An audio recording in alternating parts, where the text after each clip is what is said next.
որովհետև իրանք շատ լավ հասկանում են, որ Նիկոլը գնալու է հերթական կապիտուլյացիային եւ իրանք շատ լավ հասկանում են, որ անկանխատեսելի իրավիճակ է լինելու, որ եթե անգամ,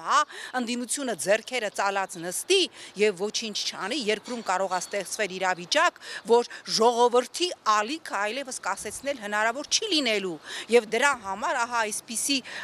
իրանց կանալներով,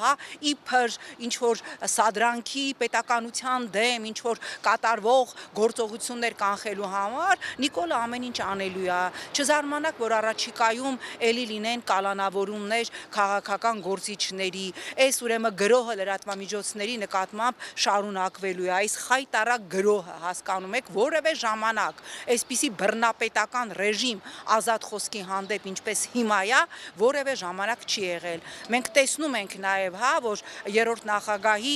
իրենց ԳՄ հայտարարությունից հետո կուսակցության 35-ամյակի հնչած տեքստից ժամեր անց, ընդամենը ժամեր անց, ուրեմն դատարանը, վճռաբեկը բեկանում է արդարացման վճիռը երրորդ նախագահի եւ մյուսների հանդեպ եւ գործը ուղարկում է նոր քննության։ Ինչի է արվում այս ամենը մեկ նպատակ ունի ապահովել ջերմոցային պայմաններ,